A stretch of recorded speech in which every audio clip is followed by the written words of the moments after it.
আদি পুস্তক 12 অধ্যায়ৰ 15 পদ। আৰু ফৰৌনৰ পাত্ৰমন্ত্ৰীবিলাকে তেওঁক দেখি ৰজাৰ আগত তেওঁক শলাগিলে। তাতে সেই তিৰোতাক ফৰৌনৰ ঘৰলৈ নিয়া হ'ল, আৰু তেওঁৰ কাৰণে তেওঁ আব্ৰামলৈ ভাল ব্যৱহাৰ কৰিলে। তাতে তেওঁ মেৰ চাগ, গৰু গাধ, বন্দী বেটী, গাধী আৰু উটো পালে।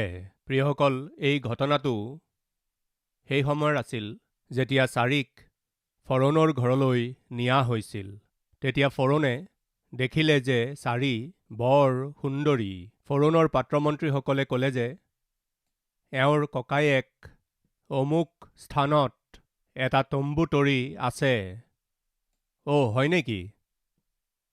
তেওঁক মোৰ ওচৰলৈ আনা বুলি ক'লে। ফৰৌনে সুধিলে, ইয়ালৈ কিয় আহিছা? মই যি অঞ্চলত থাকোঁ তাত আকাল পৰিছে। খোৱা বস্তু পাবলৈ টান হৈছিল। আৰ্থিকভাৱে কষ্ট পাই আছিলোঁ, ব্যাকুল হৈ আছিলোঁ। জীয়াই থাকিবলৈকে আমি ইয়ালৈ আহিলোঁ। ঠিক আছে, এই মহিলাক তুমি মোক দিছা নহয়, সেইকাৰণে মই তোমাক গাধ গাধী দিম। কি দিম বুলি কৈছে? কি দিম বুলি কৈছে? আব্ৰামে যাক বৰ মৰম কৰিছিল তেওঁৰ সেই পত্নীক লৈ, যাক তেওঁ বৰ মৰম কৰিছিল তেওঁৰ সেই মৰমৰ পত্নীক লৈ তাৰ সলনি কি দিলে? গাধ গাধীবোৰ দিলে। তাইৰ সলনি কি দিলে? গৰু বলদবোৰ দিলে, মেৰ চাকবোৰ দিলে, উটবিলাক দিলে। প্ৰিয়সকল, মন দি চাব, আব্ৰাহামৰ পত্নীৰ সলনি ফৰৌনে কি দিছে? গাধীবোৰ দিছে। প্ৰিয়সকল, শয়তানেও আৰম্ভণিৰ পৰা এইদৰেই কৰি আহি আছে, ইয়াকেই কৰি আছে। ভাই ভনীসকল শুনক, আপুনি নিজৰ জীৱনত ক'ৰবাত যিকোনো সময়ত শয়তানক যদি সুযোগ দিয়ে, তেন্তে সি আপোনাৰ বহুমূলীয়া জীৱন লৈ ল'ব, আপোনাৰ বহুমূলীয়া চৰিত্ৰ লৈ ল'ব, আপোনাৰ বহুমূলীয়া পৰিয়ালটোক লৈ ল'ব, আপোনাৰ বহুমূলীয়া মণ্ডলীক, আপোনাৰ সাক্ষক পৰিচৰ্যাক লৈ ল'ব। আৰু কি কৰিব জানেনে? মূল্যহীন বস্তুবোৰ আপোনাক দিব, যিবোৰ একো কামৰ নহয়, সেইবোৰ আপোনাক দিব। আব্ৰাহামৰ জীৱনত এইদৰেই হ'ল। প্ৰিয়সকল, আব্ৰাহামে যাত্ৰা কৰি কৰি মিছৰলৈ আহিল। মিছৰলৈ যোৱা পথ, দুষ্টতালৈ যোৱা পথ, অপমানলৈ যোৱা পথ। শুনক বন্ধুসকল, এদিন এগৰাকী ভনী মোৰ ওচৰলৈ আহিল। ভাই, মোৰ ঘৰৰ মানুহবিলাকে মোৰ বিয়া পাতি দিবলৈ বিচাৰিছে, এই বুলি ক'লে। মই সুধিলোঁ, তুমি কি কাম কৰা? তাই ক'লে, মই MSc কৰিলোঁ। PG কৰাৰ পাছত মই এটা ভাল চাকৰি পালোঁ। মই চাকৰি কৰি আছোঁ ভাই। মই ক'লোঁ, ভনী, ভাল চাকৰি কৰি আছা, তুমি ভালদৰে পঢ়িলা। ভনী, এতিয়াতো তোমাৰ বিয়াৰ বয়সো হৈ গৈছে। যদি তোমাৰ পেৰেণ্টছে ভাল পাত্ৰ যদি বিচাৰি পাইছে, তেন্তে তুমি বিয়া পাতি ল'ব লাগে।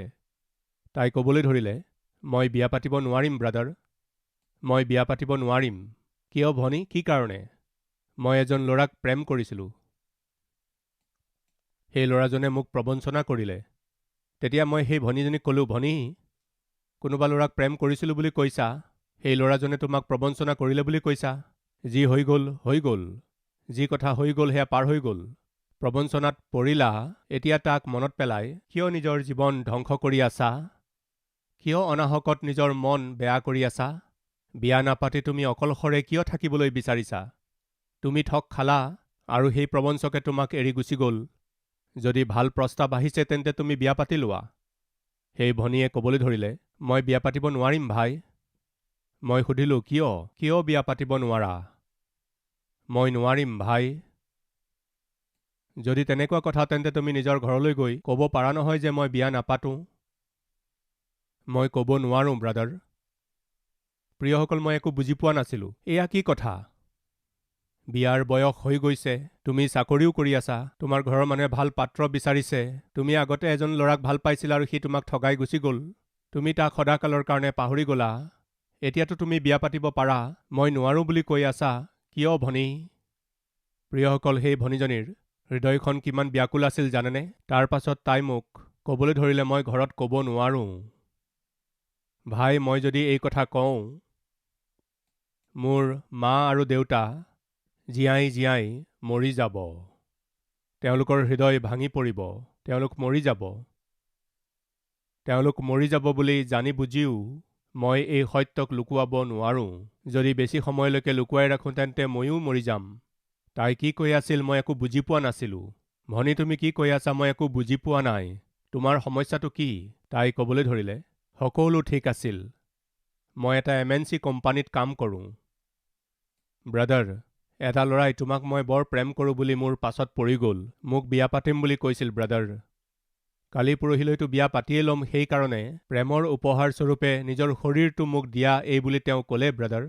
যি হ'লেও এতিয়া বিয়াটো পাতিমেই এই বুলি ভাবি তেওঁক প্ৰেমৰ উপহাৰ স্বৰূপে মই নিজৰ শৰীৰটোক গিফ্ট হিচাপে দি দিলোঁ ব্ৰাদাৰ। তেওঁ মোক গিফ্ট দি গুচি গ'ল ব্ৰাদাৰ। কি গিফ্ট দিলে ভনী? HIV বেমাৰটো গিফ্ট হিচাপে মোক দি গুচি গ'ল। এতিয়া মোক আপুনি ভাল দেখিছে, কিন্তু বাস্তৱিকতে আপুনি নাজানে মোৰ শৰীৰত HIV বেমাৰ আছে।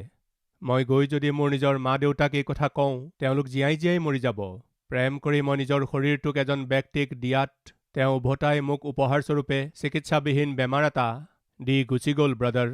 প্ৰিয় ভাই ভনীসকল, প্ৰেমৰ পাকত পৰি ছয়তানক নিজৰ শৰীৰটো গিফ্ট হিচাপে যদি দিয়া, সেই ছয়তানে আপোনাক কি গিফ্ট হিচাপে দিব জানেনে? বিনাশক গিফ্ট হিচাপে দিব। নৰকক গিফ্ট হিচাপে দিব। আব্ৰামৰ পত্নী চাৰিক লৈ তাইৰ সলনি ফৰৌনে তেওঁক কি দিলে জানেনে? কওকচোন। গাধ আৰু গাধীবোৰ দিলে। বাইবেলত এই সকলোবোৰ স্পষ্টকৈ লিখা আছে। ঈশ্বৰে কিয় এই কথা লিখুৱাইছিল জানেনে? যাতে আমি পঢ়ি তাৰ পৰা যাতে বুজি পাওঁ। যেতিয়া আপোনাৰ জীৱনলৈ কষ্ট আৰু হানি আহে, যেতিয়া বেমাৰ আহে, তেতিয়া পৰীক্ষাৰ সময়ত ছয়তানে আহি সহজ পথত যদি আপোনাক লৈ যায় তেন্তে আপুনি তাত ভৰসা নকৰিব। তাৰ পথত গ'লে আপুনি ধ্বংস হৈ যাব। আব্ৰামৰ দৰে ব্যক্তিয়েই নিজৰ পত্নীক হেৰুৱাই পেলালে আৰু তাৰ সলনি তেওঁ গাধ গাধীবোৰ পালে। ছয়তান কিমান যে দুষ্ট। সেই ভনীয়ে কৈছিল, এতিয়া মই কি কৰিম ব্ৰাদাৰ কওকচোন। যদি মই ঘৰলৈ গৈ এই কথা কওঁ, মই বিয়া নপতাৰ কাৰণ এয়াই হৈছে যে মই এজন ল'ৰাক প্ৰেম কৰিছিলোঁ। মই নিজৰ শৰীৰ তেওঁক উপহাৰস্বৰূপে দিলোঁ। সি এতিয়া মোক HIV বেমাৰ দি দিলে। সেইকাৰণে মই বিয়া পাতিব নোৱাৰোঁ। এই বুলি যদি মই কওঁ তেন্তে মোৰ মা দেউতা জীয়াই থাকিব জানো? তুমি ঠিকেই কৈছা ভনী, তেওঁলোক মৰি যাব। এতিয়া কওকচোন ব্ৰাদাৰ। এফালে মই এই বেমাৰটোৰ বিষয়ে মই নিজৰ মা দেউতাক একো ক'ব নোৱাৰোঁ। যদি মনে মনে একো নজনাৰ নিচিনাকৈ মই যদি বিয়া পাতি লওঁ তেন্তে মোৰ এই বেমাৰটো যাৰ সৈতে মোৰ বিয়া হ'ব তেওঁকো দি দিম। গোটেই পৰিয়ালটো ধ্বংস হৈ যাব। মই বিয়াও পাতিব নোৱাৰোঁ আৰু কিয় বিয়া নাপাতো সেই কথাও মই নিজৰ মা দেউতাক ক'ব নোৱাৰোঁ। তেওঁলোকে শ বাৰ মোক সুধি আছে, তোমাৰ কি হৈছে? তোমাৰ কি হৈছে? তোমাৰ কি হৈছে? তুমি কিয় বিয়া নাপাতা? এই বুলি বাৰে বাৰে মোক তেওঁলোকে সুধি আছে। যদি মই বিৰক্ত হৈ তেওঁলোকক কেতিয়াবা কৈ দিওঁ এই কাৰণেই মই বিয়া নাপাতো, তেওঁলোক জীয়াই জীয়াই মৰিব, কিমান যে দুখৰ কথা। বৰ বেয়াকৈ ফাঁচি গ'ল সেই ভনী, ফাঁচি গ'ল। প্ৰিয়সকল, আছে নেকি আমাৰ মাজত এনেকুৱা লোক আজি? কাৰো আগত ক'ব নোৱাৰি এবাৰ ছয়তানক সুযোগ দিয়াৰ কাৰণে গোটেই জীৱন নৰকৰ অভিজ্ঞতা পাই আছে। আজি প্ৰিয় ভাই ভনীসকল, ছয়তানক সুযোগ নিদিব। প্ৰেম প্ৰেম বুলি তুচ্ছ আৰু নিজ কাম কৰিবলৈ আগ নাবাঢ়িব। তেওঁ কোন আপুনি নাজানে। কিমানক এইদৰে প্ৰবঞ্চনা কৰি আছে আপুনি নাজানে। আজি কিমান ভনীসকলে এনেকুৱা প্ৰবঞ্চকৰ জালত ফাঁচি আছে, মই ঠগ খালোঁ এই বুলি কান্দি আছে। প্ৰিয়সকল, সেইদিনা কি হৈছিল? আব্ৰাহামৰ পত্নীক তেওঁ লৈ গ'ল আৰু তাইৰ সলনি ফৰৌনে আব্ৰাহামক গৰু বলদ, গাধ আৰু গাধীবোৰ দিলে। তাৰ পাছত কি হ'ল? এই গোটেই ঘটনাটো ঈশ্বৰে চাই আছিল। ফৰৌনৰ সন্দেহ হ'ল। এই মহিলাগৰাকী যেতিয়াৰ পৰাই আমাৰ ঘৰলৈ আহিল, ঘৰত অকণো শান্তি নাই, বেদনাহে আহিল। মই কিবা ভুল কৰি পালোঁ, ক'ৰবাত কিবা নিশ্চয় ভুল হৈছে। তেওঁ জানি গ'ল। ফৰৌনে আব্ৰাহামক মাতি পঠালে। আব্ৰাহাম আহি গ'ল। কি সুধিছিল চাওঁ আহক। তাতে ফৰৌনে আব্ৰাহামক মাতি ক'লে, তুমি মোলৈ এইটো কি কাম কৰিলা? এওঁ যে তোমাৰ ভাৰ্যা, তাক মোক কিয় নকলা? তাক তুমি মোক কিয় নকলা?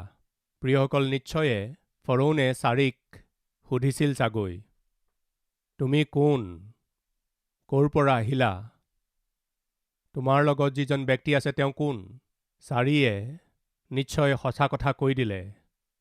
তেতিয়া ফৰোনে আব্ৰামক মাতি পঠালে। তুমি কেনেকুৱা মানুহ, কেনেকুৱা মানুহ? নিজৰ পত্নীকেই ভনী বুলি চিনাকি দিছা? তুমি কেনেকুৱা মানুহ? তাৰ পাছত কি লিখা আছে চাওকচোন। তেওঁ যে তোমাৰ ভাৰ্যা সেই কথা তুমি মোক কিয় নকলা? এওঁক তোমাৰ ভনী বুলি কেলেই কৈছিলা? সেইকাৰণেই মই এওঁক বিয়া কৰিবলৈ আনিছিলোঁ। প্ৰিয়সকল, ফৰোনে কিয় লৈছিল চাৰিক নিজৰ পত্নী কৰি ল'বলৈ? আব্ৰাহামে এনেকুৱা হ'ব বুলি ভাবিছিলনে? ভবা নাছিল। এক নিসহায় অৱস্থা। আব্ৰাহামে মনোনীত কৰা পথ শুদ্ধ নাছিল। তেওঁ যি বাট মনোনীত কৰিলে সেয়া হানি হ'বলগীয়া বাট, সেয়া দুষ্টতাৰ বাট, সেয়া দুখদায়ক বাট আছিল, আন্তৰিক বেদনা দিওঁতা বাট আছিল। ফৰোনে সুধিছিল, তুমি নিজৰ পত্নীক ভনী বুলি কিয় কৈছিলা? ফৰোনে কি কৈছিল চাওঁ আহক। আদিপুস্তক 12 অধ্যায়ৰ 19 পদ আৰু 20 পদ। এওঁক তোমাৰ ভনী বুলি কেলেই কৈছিলা? সেইকাৰণেই মই এওঁক বিয়া কৰিবলৈ আনিছিলোঁ। এতিয়া চোৱা, তোমাৰ ভাৰ্যা এয়া, লৈ যোৱা। ফৰোনে তোমাৰ পত্নী বুলি ক'লে, কিন্তু আব্ৰামে মোৰ ভনী বুলি ক'লে। কিমান যে পাৰ্থক্য, কিমান যে দুখৰ কথা। তোমাৰ ভনীক এতিয়া লৈ যোৱা বুলি কোৱা নাই। তাৰ অৰ্থ জানেনে? পুনৰাই এনেকুৱা মিছা কথা নকবা। পুনৰাই এনেকুৱা মিছা কথা আকৌ নকবা। এওঁ তোমাৰ পত্নী, নিজৰ পত্নীক লৈ যোৱা। তাৰ পাছত এতিয়া নিজৰ পত্নীক লৈ ইয়াৰ পৰা গুচি যোৱা। এই বুলি কৈ ফৰোনে আব্ৰামৰ বিষয়ে লোকবিলাকক আজ্ঞা দিলে। তাতে সেইবিলাকে সৰ্বস্বে সৈতে তেওঁক আৰু তেওঁৰ ভাৰ্যাকো আগবঢ়াই থলেগৈ। যোৱা, যোৱা, তুমি ইয়াত থাকিবৰ প্ৰয়োজন নাই, যোৱা। কিমান যে অপমান, কিমান যে লাজৰ কথা। আব্ৰাম আৰু চাৰিক তাৰ পৰা পঠিয়াই দিলে। যোৱা, ইয়াত থাকিবৰ প্ৰয়োজন নাই, যোৱা। সকলোবোৰতো দাসবিলাকে দেখিলে। এই সকলো সেৱকসকলে দেখিলে আৰু ভাবিলে আব্ৰাহামে ঈশ্বৰৰ বিষয়ে কৈছিল, ঈশ্বৰৰ আঁচনিৰ বিষয়ে, ঈশ্বৰৰ ইচ্ছাৰ বিষয়ে কৈছিল, প্ৰতিজ্ঞাৰ পুত্ৰৰ বিষয়ে কৈছিল। কিন্তু আজি কি হৈ গ'ল? প্ৰিয়সকল, আব্ৰাহাম আৰু চাৰাই শিৰ নত কৰি, অপমানিত হৈ, লাজ অপমানে সৈতে, দুখেৰে সৈতে তেওঁলোকক তাৰ পৰা, সেই লোকসকলৰ দ্বাৰা খেদি পঠিওৱা হ'ল। ইয়াৰ পৰা ওলাই যোৱা, তোমালোকৰ নিচিনা মানুহ ইয়াত থাকিবৰ প্ৰয়োজন নাই, যোৱা। যেতিয়া এইদৰে কৈছিল, আব্ৰাহাম আৰু চাৰাই দুখেৰে সৈতে, অপমানে সৈতে এই বুলি ভাবিলে। আমাৰ জীৱনত এনেকুৱা কিয় হ'ল? প্ৰিয়সকল, এনেকুৱা কিয় হ'ল? এই কাৰণেইতো, কাৰণ তেওঁ ঈশ্বৰৰ ওচৰলৈ আহি, প্ৰভু, মই এতিয়া কি কৰোঁ? আমি এতিয়া কি কৰিম? আকাল পৰিছে, কষ্টত পৰিলোঁ, পৰিয়ালৰ ভৰণ পোষণ কৰিব পৰা নাই, আমি কি কৰিম এতিয়া কওক? এই বুলি প্ৰাৰ্থনা নকৰিলে কাৰণেই, ঈশ্বৰৰ ইচ্ছা জানিবলৈ চেষ্টা নকৰিলে সেইকাৰণেই, খৰখেদাকৈ সিদ্ধান্ত কৰিলে সেইকাৰণেইতো আজি আব্ৰাহাম অপমানিত হৈ তাৰ পৰা ওলাব লগা হ'ল। মিছৰৰ আশ্ৰয় লৈ তাতেই আমি জীয়াই থাকিব পাৰিম বুলি যেতিয়া ভাবিলে, এই কথা প্ৰমাণিত হৈ গ'ল যে তেওঁলোক তাত থাকিব নোৱাৰে। প্ৰিয়সকল, আপুনি মিছা কথা কৈ চলি যাব বিচাৰিছে, চলি যাব নোৱাৰিব। ঈশ্বৰৰ ইচ্ছাৰ বিৰুদ্ধে চলি আপুনি কিবা প্ৰমাণ কৰিব বিচাৰিছে, কিন্তু আপুনি প্ৰমাণ কৰিব নোৱাৰিব। আত্মিকতাক এৰি, পবিত্ৰতাক এৰি যিকোনো প্ৰকাৰে চলি যাম বুলি ভাবিছে, চলি যাব নোৱাৰিব। যি পথ আপুনি মনোনীত কৰিছে সেই পথ হানি কৰিব পৰা পথ। যি পথ আপুনি মনোনীত কৰিলে সেয়া ধ্বংস হোৱা পথ।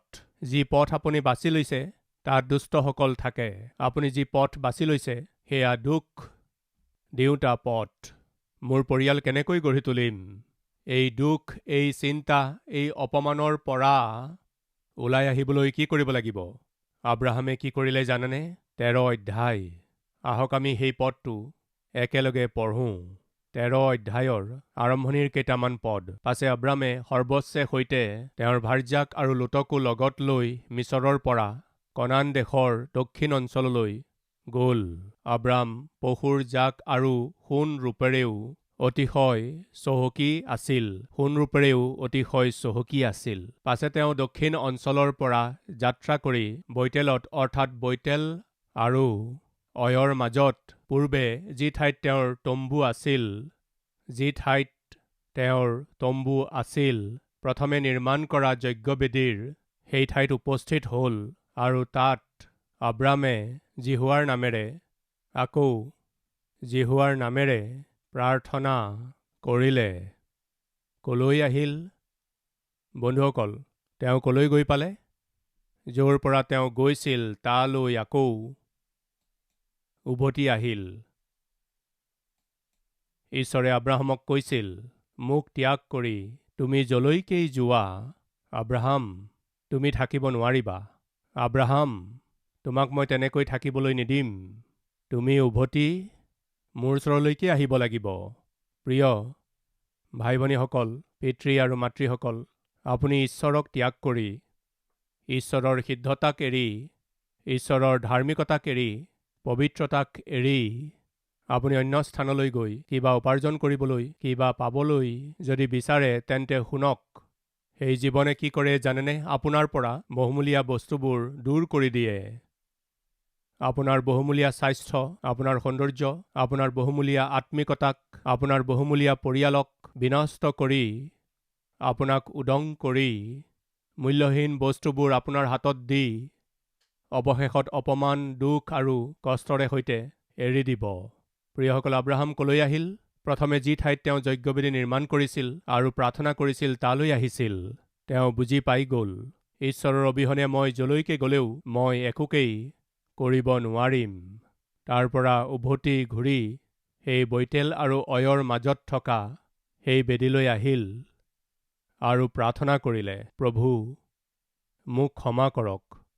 আপোনাৰ অবিহনে, আপোনাৰ ইচ্ছা নজনাকৈয়ে এই কষ্টৰ পৰা, এই আকালৰ অৱস্থাৰ পৰা বাহিৰ ওলাবলৈ চেষ্টা কৰিলোঁ। মই ভয়ানকভাৱে আঘাত পালোঁ পিতৃ। মই নিজৰ হাতেৰেই নাশ হ'ব পৰা দুষ্টবিলাক থকা, য'ত দুষ্ট লোক থাকে, য'ত দুখৰ উপৰি দুখ আছে, তেনেকুৱা বাট মনোনীত কৰিলোঁ। কিন্তু ঈশ্বৰ কিমান যে মংগলময়, কিমান যে কৃপাময় ঈশ্বৰ। আব্ৰাহামৰ পৰিয়ালটো যেতিয়া নষ্ট হ'বলৈ গৈ আছিল, অদৃশ্য ঈশ্বৰে তাত হস্তক্ষেপ কৰি ফৰৌন চাৰিক স্পৰ্শ কৰিবলৈকো অনুমতি নাই। মোৰ সেৱকে ভুল কৰিব পাৰে, কিন্তু তাৰ ভুলক মই শুদ্ধ কৰিম। কিন্তু মোৰ আঁচনি, মোৰ ইচ্ছা, মোৰ উদ্দেশ্য তুমি নষ্ট কৰিব নোৱাৰিবা। ঈশ্বৰে যদি সেইদিনা মন নকৰিলেহেঁতেন, সেইদিনা আব্ৰাহামৰ পৰিয়াল কি যে হ'লহেঁতেন। আজি আপুনি মই যে জীৱিত অৱস্থাত আছোঁ, আজি আপুনি মই যে জীৱিতবিলাকৰ মাজত জীয়াই আছোঁ, সেয়া ঈশ্বৰৰে অনুগ্ৰহ। প্ৰিয়সকল, কিমানবাৰ যে আমাৰ জীৱন বিনষ্ট হ'বলগীয়া আছিল, চেদেলি ভেদেলি হ'বলগীয়া আছিল আৰু নিম্ন স্তৰলৈ গৈ আছিল। বিপদত যেতিয়া পৰি আছিল, আমাৰ ঈশ্বৰে আমাৰ যত্ন ল'লে। সেইকাৰণে আজি আমি জীয়াই আছোঁ। নহ'লে কেতিয়াবাই কবৰলৈ গ'লোহেঁতেন, কেতিয়াবাই আমি উটি গ'লোহেঁতেন কষ্টৰ বানপানীত, কষ্টৰ ধুমুহাত। ঈশ্বৰ কিমান যে মংগলময়। আমি ভুল কৰা স্বত্তেও, ঈশ্বৰক এৰি পিছুৱাই গ'লেও, ঈশ্বৰজনে আপোনাক মোক প্ৰেম কৰে। আপোনাৰ মোৰ দুখ কষ্টবোৰ দেখি, চকুপানীবোৰ দেখি, অপমানবোৰ দেখি, আমাৰ সংকট দেখি আপোনাক মোক বুজি পাই সহায় আগবঢ়োৱা তেওঁ সহায়ক হয়। প্ৰিয়সকল, তেওঁ হৈছে আমাৰ জীৱিত প্ৰভু যীশু খ্ৰীষ্ট।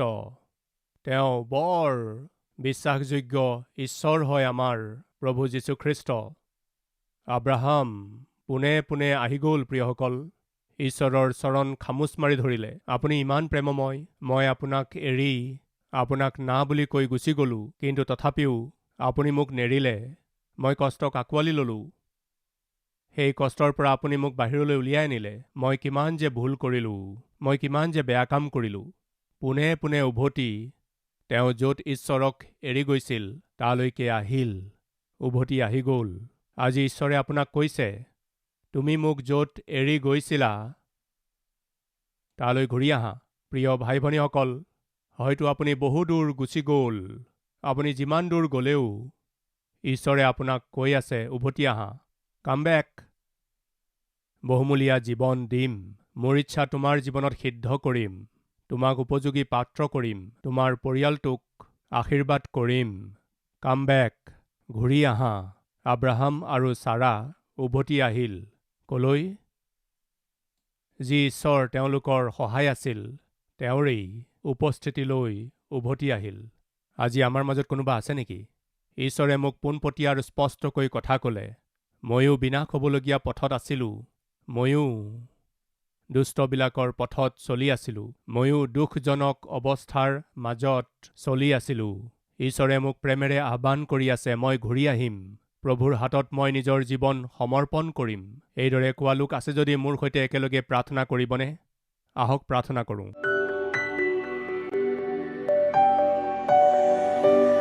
মহান পবিত্ৰ, আজি যদি কোনোবাই আব্ৰাহামৰ পথত চলি আছে, তেন্তে আপুনি তেওঁলোকক ধৰি ৰাখক পিতৃ। তেওঁলোকৰ ওপৰত কৃপা কৰি পুনৰাই আপোনাৰ উপস্থিতিলৈ লৈ আহক পিতৃ।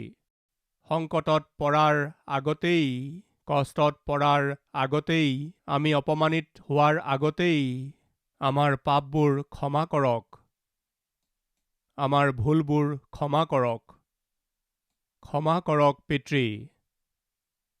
আব্ৰাহাম আৰু ছাৰাৰ প্ৰতি আপুনি যেনেকৈ কৃপা কৰিলে, তেনেকৈ আমাকো কৃপা কৰি পুনৰাই আমাক গ্ৰহণ কৰি আপোনাৰ পথত, আপোনাৰ সত্যত, আপোনাৰ পোহৰত আমাক চলাওক। যীশুৰ নামত মাগিছোঁ পিতৃ।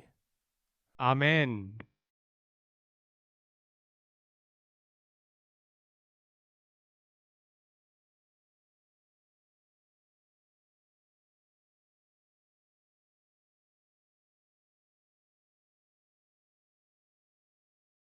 আমাৰ ঠিকনা কালবাৰী, পোষ্টবক্স নম্বৰ 30, কুকটপল্লী, হায়দৰাবাদ 72।